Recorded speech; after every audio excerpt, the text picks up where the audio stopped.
안녕하세요. 캘리그라퍼 이용선입니다.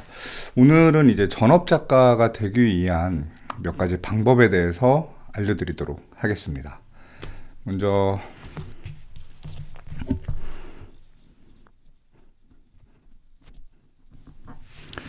캘리그라피 작가가 되기 위해서 전업 또는 부업으로 이제 작가 활동을 하시려는 분들이 굉장히 많아지고 있는데, 몇 가지를 일단 생각해 보셔야 돼요. 어떤 거를 가장 먼저 나의 타겟으로 잡을 것인가. 예를 들어서 나는 작가가 돼서 강의를 위주로 하겠다 하는 분들이 계시겠죠. 또 행사를 많이 해보고 싶다 하시는 분들도 계실 거예요.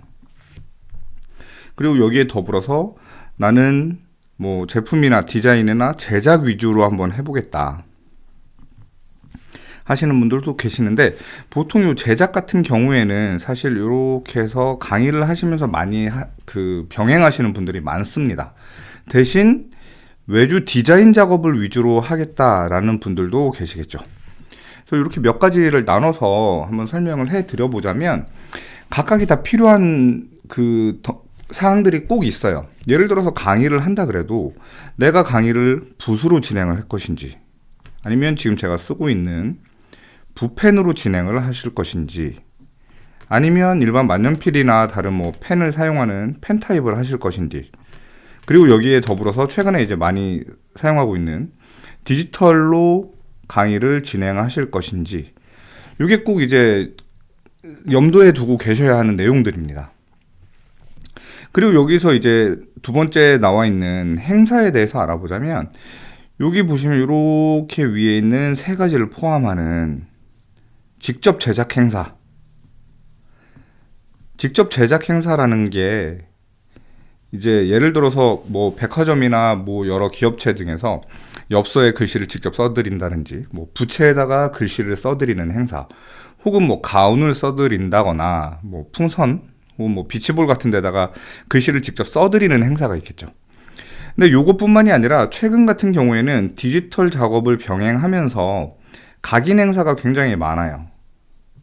예를 들어서 기존에 나와 있는 제품에 내가 디지털로 글씨를 써서 레이저로 각인을 해드리는 행사.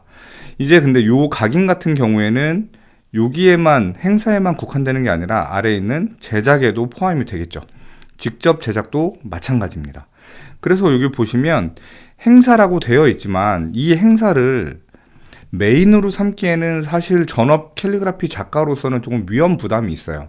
행사라는 게 이제 계속 내가 주기적으로 할 수 있다는 보장이 적기 때문에, 상대적으로, 물론 그렇게 활동하시는 작가님들도 굉장히 많습니다. 행사를 주로 하시는 분들도 계시지만, 어느 정도 네임밸류가 생기고 뭐 노하우가 생기고 계속 지속적으로 그 작업을 함께 할 수 있는 어떤 뭐 PR 컴퍼니 같은 곳이랑 이제 계약이 돼 있지 않은 경우에는 행사를 메인으로 하시기에는 사실 부담감이 좀 있어요.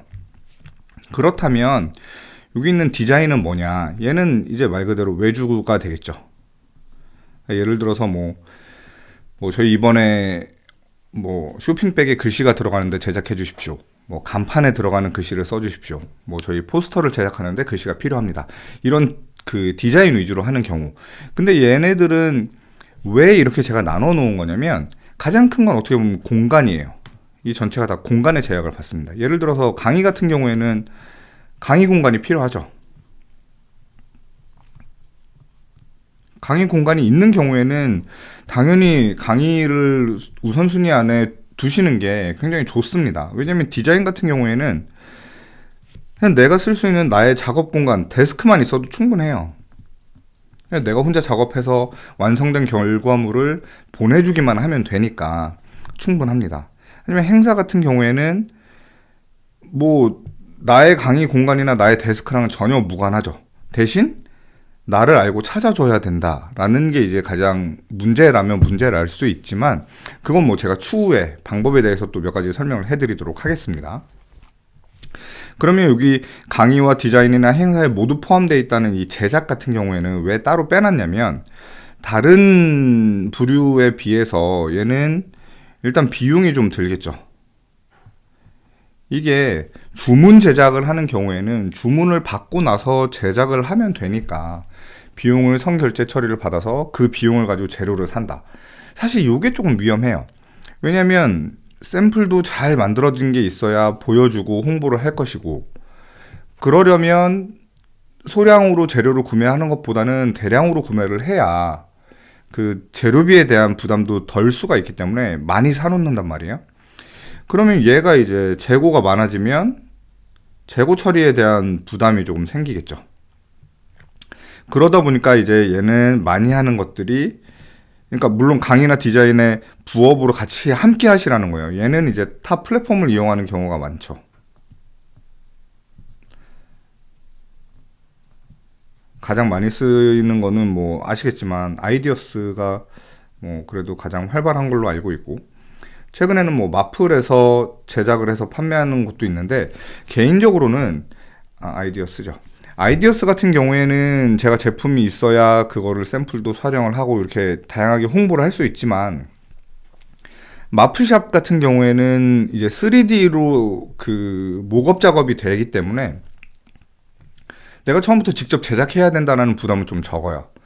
목업을 보고 주문한 사람들에게 자동으로 이제 제작된 작업물이 발송되는 형태이기 때문에 개인적으로는 입점이 가능하시다면 마플샵을 추천해 드리는 바입니다. 저 같은 경우에는. 네.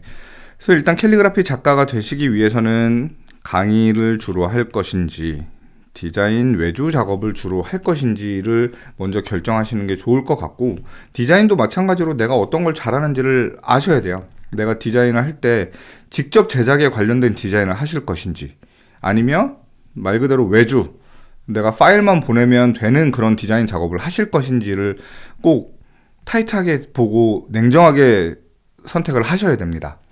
그래서 뭐 요 두 가지가 우선시 된다면 아래에 있는 행사나 제작할 수 있는 뭐 판매에서 그게 나의 수익이 되는 요 두 가지 같은 경우에는 어떻게 보면 따라온다고 할 수가 있으니까, 일단 강의와 디자인 어떤 것이 나의 장점을 더 많이 보여줄 수 있는 작업인지를 먼저 결정하시고 캘리그라피 작가의 목표를 세워보시기 바라겠습니다.